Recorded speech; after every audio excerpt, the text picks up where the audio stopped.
ये कहते हो आज भी कि हम वफादार नहीं है, तो जैसा का मेरे वालिद ने कहा और मैं भी कह रहा हूं कि बना दो एक ब्रिगेड, बना दो एक बटालियन।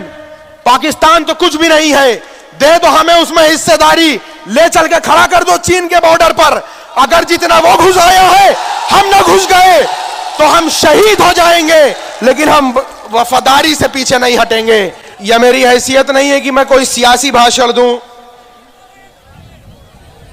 लेकिन मैं इस अजीम मेरठ शहर में आज करीब 1 साल से रह रहा हूं और यहां के नौजवानों के साथ बैठता हूं।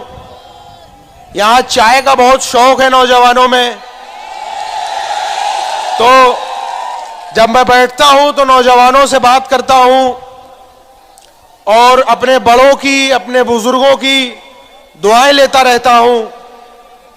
तो मैंने देखा है कि जब मजलिस, ऑल इंडिया मजलिस इत्तेहादुल मुस्लिमीन के बारे में या खास तौर से हमारे बैरिस्टर असदुद्दीन ओवैसी साहब के बारे में जब कोई बात होती है तो लोग बहुत मोहब्बत से कहते हैं, बहुत दिल से कहते हैं कि हाँ वो इकलौते शख्स हैं जो मुसलमानों की पैरवी कर रहे हैं, वकालत कर रहे हैं।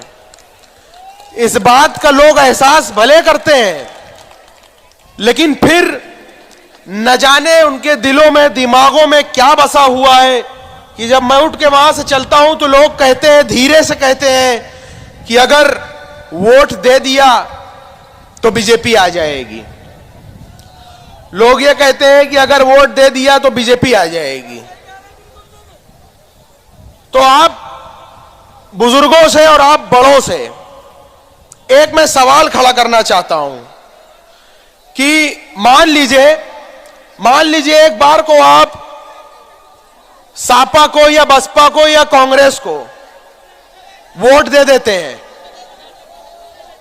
सापा या बसपा को अगर आप वोट दे देते हैं और मान लीजिए कोई मुख्यमंत्री बन जाता है, कोई मुख्यमंत्री बन जाए, मान लीजिए अखिलेश यादव साहब मुख्यमंत्री बन गए और यहां इस मेरठ शहर में आप 2-4 विधायक भी जिता लो और हो सकता है 2-4 मंत्रालय भी उनको मिल जाए, तो आप बड़ों से मैं पूछना चाहता हूं कि ये जो आज मुसलमानों के मसाइल हैं, जो नौजवान मुसलमानों के जो मसाइल हैं, क्या वो हल हो जाएंगे? आपको क्या लगता है कि वो हल हो जाएंगे? जो मुझे लगता है कि ऐसे ही हवा में 5 साल गुजर जाएंगे और फिर 5 साल बाद सरकार आने की जब बात होगी तो ये कहेंगे कि बीजेपी ना आने पाए, बीजेपी ना आने पाए, और इसी तरह से करके कभी बीजेपी को हराने को, कभी जिताने के नाम पर हम मुसलमानों से वोट लेते रहेंगे। मुझे यही लगता है कि इसी तरह हवा में 5 साल गुजरेंगे। आज अखिलेश साहब सापा, जिनसे ज्यादातर मुसलमानों को अब की बार बहुत उम्मीद है, आज अखिलेश यादव, आप बताइए कौन से ऐसे मसाइल पे मुसलमानों की बात कर रहे हैं? ना अखिलेश साहब ने तिरुपुरा पे बोला, ना एनआरसी पे बोला, ना सीएए पे बोला, ना आजम खान पे बोला। हमारे वालिद को तो छोड़िए, आजम खान पे क्यों नहीं बोला? और आजम खान के ऊपर अगर चोरी के, फ्रॉड के मुकदमात हैं तो उनके बेटे पे क्यों नहीं बोला, उनकी बीवी पे क्यों नहीं बोला? ये हमारे लिए कुछ बोलेंगे नहीं, कुछ सोचेंगे नहीं। हम मुसलमानों का खून इनके सामने पानी है और हम अपना सबसे कीमती चीज जो हमें मिली है वो वोट है, उन्हें, इन पार्टियों को बेशर्त देते चले जाएं।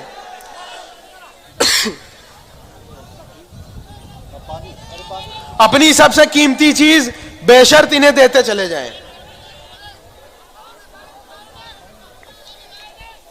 हमारे बड़ों ने बेशर्त आज तक इन सेक्युलरिज्म का लिबादा ओढ़े पार्टियों को वोट देते देते इस उम्र तक आ गए हैं। लेकिन अगर अब हम नौजवान बेशर्त अपने सबसे कीमती चीज को बेशर्त इनकी झोली में डालते रहेंगे तो हम नौजवान और हमारी आने वाली नस्लें तबाह और बर्बाद हो जाएंगी। आप चाहते हैं, ये चाहते हैं कि हम इनको वोट देते चले जाएं और मुसलमानों के हालात बद से बदतर होते चले जाएं। अपने बड़ों से, जो हमारे बुजुर्ग हैं, उनसे मैं माफी भी मांगना चाहता हूं कि अगर उनको कोई बात ऐसी मेरी बुरी लगे तो मुझे माफ करिएगा, लेकिन मेरे अंदर जो कुछ जज्बात थे, मेरी अंदर जो कुछ सोच थी, उसे आपसे बयां करने आए थे। मेरे वालिद और मेरे चच्चा दो ही भाई हैं। मेरे वालिद को साबरमती जेल में रखा गया है और मेरे चच्चा का इनकाउंटर की नियत थी, झूठा इनकाउंटर की नियत थी। उनको नैनी जेल से ट्रांसफर करके बरेली जेल ला दिया। मेरे बड़े भाई हैं, उमर भाई साहब आज नहीं है, उनके ऊपर झूठा मुकदमा लगाया गया।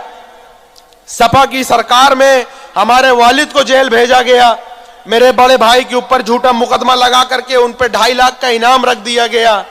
आज ये सब मसाइल हैं, तो मजबूरियों के वजह से हमें और मेरी माँ को आज आपके पास आना पड़ रहा है। उलेमाओं से फतवा लेने के बाद मेरे वालिद ने कहा कि मेरी माँ से वो खत पढ़वाएंगे जेल से भेज करके, और मुझे आना पड़ रहा है। आज मैं बैठा होता किसी कॉलेज में किसी किताब को लेकर के पढ़ाई कर रहा होता, वकालत की पढ़ाई कर रहा होता, और मुझे आज आपके बीच आना पड़ा अपने वालिद, अपने चच्चा, अपने भाई की गैर मौजूदगी में। तो मेरे बड़ों, आप मुझे माफ करिएगा अगर मुझसे कुछ गलती हो जाए। आपका बेटा हूं और अपने नौजवानों का मैं भाई हूं, दोस्त हूं, तो मुझे माफ करिएगा। और मेरे साथियों ने यह भी कहा कि जो आपने इलाहाबाद में कहा था वो यहां जरूर बोलिएगा। तो मैं कहीं से सियासत सीख के नहीं आता, सियासी घर है मेरा। और मैंने इलाहाबाद में भी कहा था कि मछली के बच्चे को आप तैरना नहीं सिखाएंगे। तो आप कोई मुझे यह कहे कि सियासत सीख के आया है, तो ऐसा नहीं है। मछली के बच्चे को तैरना नहीं सिखाया जाता। और मैं कहना चाहता हूं कि जब मैं बचपने की बातें बताऊं आपसे, कि जब मैं छोटा सा था और अपने वालिद के लिए चाय, नमकीन, बिस्किट उनके दोस्तों के लिए जब उनके कमरे में लेके जाया करता था, तो उनके दोस्त उनसे कह रहे होते थे कि आप अपनी पार्टी बनाइए, आप अपनी पार्टी बनाइए। तो मेरे वालिद कहते थे कि अगर अपनी पार्टी बना लेंगे तो बीजेपी को फायदा हो जाएगा। और यही सोचते हैं आज मेरे वालिद जेल में बैठ करके, और इसी बात का अफसोस कर रहे हैं और इसी बात का मलाल कर रहे हैं कि आज हमने अपना एक रहबर नहीं चुना, हमने अपना एक कायद नहीं चुना। काश कि अपना एक कायद चुना होता। हमारे वालिद के मुंह से हमने जेल में ये सुना है, और इसलिए आज आपसे कहने आए हैं कि अपना एक कायद, अपना एक लीडर, अपना एक रहबर चुन लो। आप ये बीजेपी को हराने और जिताने के मसाइल को छोड़ दो। अगर हम 22% हैं और हिंदू वोट 80% है, तो अखिलेश यादव हिंदू वोट से बीजेपी को हराएं। हम मुसलमानों के पीछे न पड़े, हम मुसलमानों का पीछा छोड़ दें। अगर वो 80% है तो जाए बीजेपी को अपने वोट से हराएं।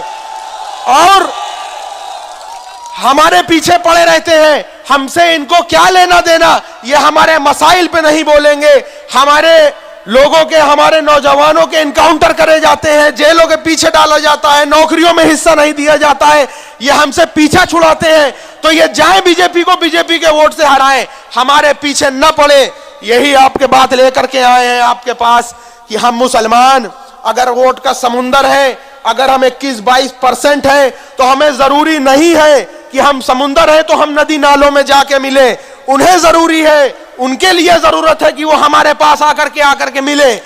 जब 150, 150, 200 सीट मुसलमानों की होगी, जब ओवैसी साहब की क़यादत में मुसलमानों की हिस्सेदारी होगी, जब मुसलमान सरकारें बनाने बिगाड़ने में दखल देगा, तो सरकार की कंडीशन होगी, हमारे नौजवानों की, हमारे नस्लों की नौकरियों की कंडीशन होगी। हम नौजवानों को IAS, IPS, डॉक्टर, इंजीनियर बनाने की कंडीशन होगी। ये बीजेपी को हराने जिताने की बात नहीं है।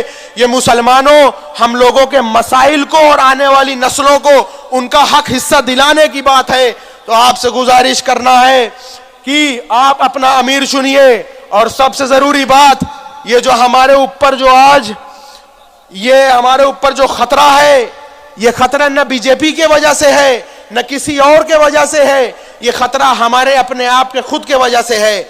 जब कुरान के फरमान से जब हम हटते हैं तो मुसलमानों को ये सामना करना पड़ता है। अल्लाह ताला ने कुरान में फरमाया है कि अगर सफर में निकले हो तो अपना एक अमीर चुन लो, अगर सफर में निकले हो तो अपना एक अमीर चुन लो। और आज जो इतना लंबा सफर हम करके आए हैं बिना अमीर के, हमने अपना सियासी अमीर कभी नहीं चुना। हमको आपको अपना एक सियासी अमीर चुनना पड़ेगा।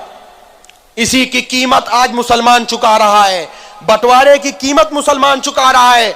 जो यहां दंगे हुए थे, गदर हुई थी, उसकी कीमत चुका रहा है मुसलमान। और कीमत चुकाते चुकाते कहां चले आए, आज हम कहां चले आए।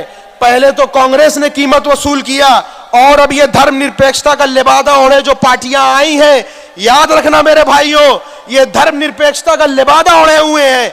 जिस दिन इनको यह एहसास हो जाएगा कि मुसलमानों का वोट हमें नहीं मिलने वाला, तो ये बीजेपी और आरएसएस से खतरनाक हो जाएंगे। इस बात को याद रखिए, ये सिर्फ सेक्युलरिज्म का पर्दा ओढ़े हुए पार्टियां हैं, ये बीजेपी से खतरनाक है। बीजेपी से तो हमें कोई शिकायत नहीं है, जिनसे कोई उम्मीद नहीं होती उनसे कोई शिकायत नहीं होती।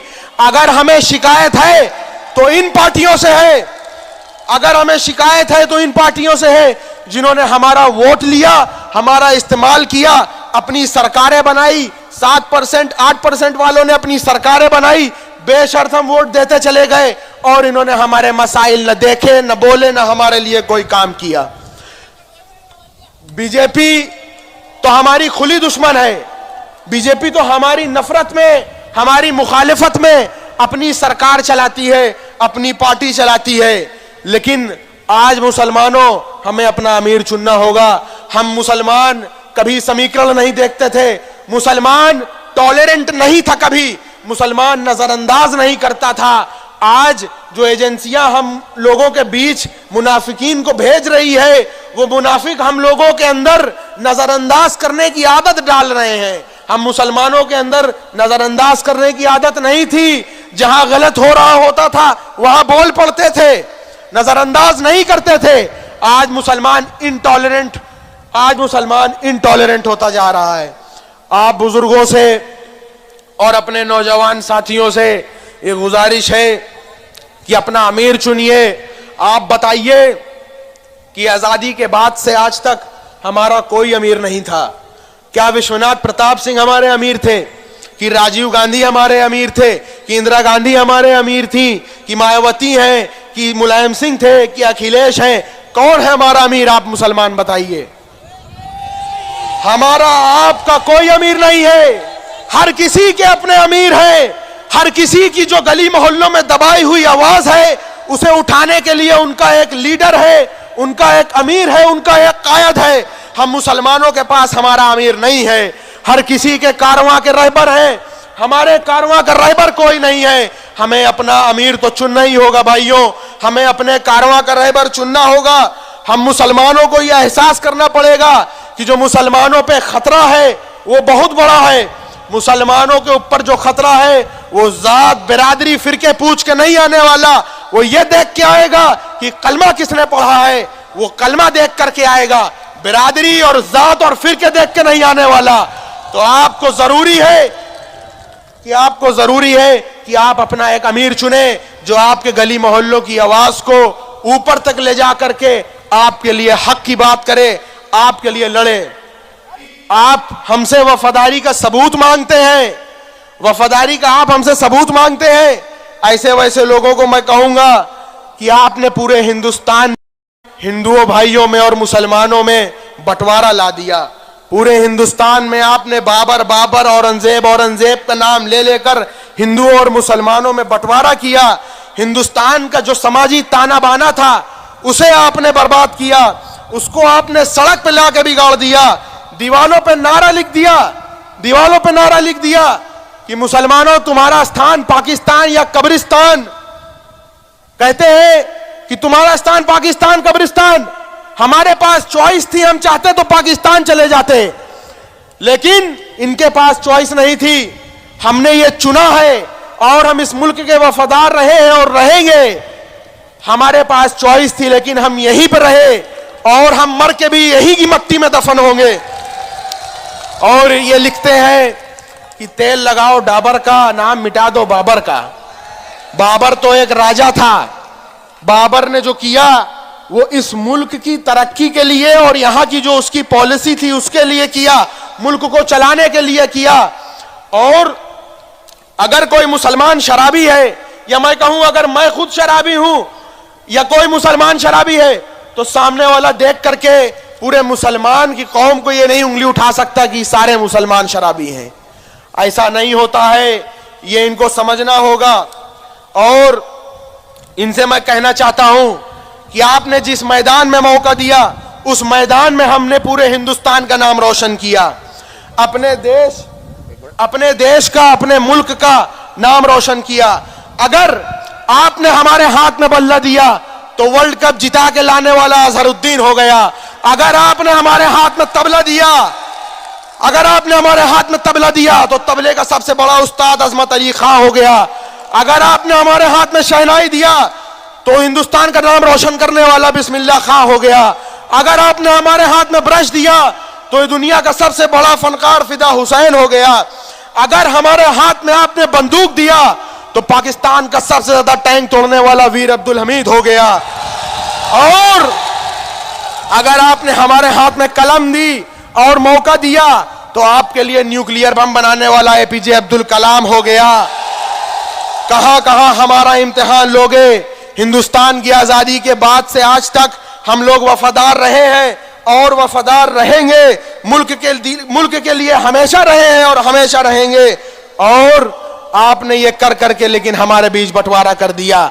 हमसे अगर वफादारी का सबूत चाहते हो, अगर ये कहते हो आज भी कि हम वफादार नहीं है, तो जैसा का मेरे वालिद ने कहा और मैं भी कह रहा हूं कि बना दो एक ब्रिगेड, बना दो एक बटालियन। पाकिस्तान तो कुछ भी नहीं है, दे दो हमें उसमें हिस्सेदारी, ले चल के खड़ा कर दो चीन के बॉर्डर पर।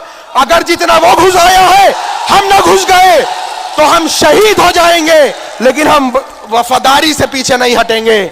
हम हमेशा वफादार रहे हैं। हम कहेंगे कि लेके चल के हमें लगा दो चीन के बॉर्डर पर, फिर हमारी बहादुरी देख लो, हमारी वफादारी देख लो। हमारा जवान वीर अब्दुल हमीद से ज्यादा दिलेरी से लड़के दिखाएगा। और ये लोग अगर तो भी नहीं मानते हैं तो इनको मैं ये कहूंगा कि ये इतिहास के पन्नों को उठा के देख लें। इतिहास गवाह है कि बहुत बेहतर से भी बेहतर इमामत हमसे सीखी है। सियासतदार ने अच्छी सियासत हमसे सीखी है। अभी शागिर्द हो, उस्ताद को नादान समझते हो। इस हिंदुस्तान पर सबने हुकूमत हमसे सीखी है। निछावर कर दिया है बख्त तो टीपू ने यहां सब कुछ। वफादारों ने मुल्कों की वफादारी हमसे सीखी है। हमें कानून सिखलाते हो। हम हैं उमर बिन खत्ताब के आशिक। तुम्हारे जजों ने तरकीब अदालत हमसे सीखी है। सिखाया था मेरे अकबर ने होकर करबला के दिन। जवानों ने जवानी में शहादत हमसे सीखी है। अकेले रह के खैबर को मिटा डाला था हैदर ने। जफा की राह में बगावत हमसे सीखी है। जो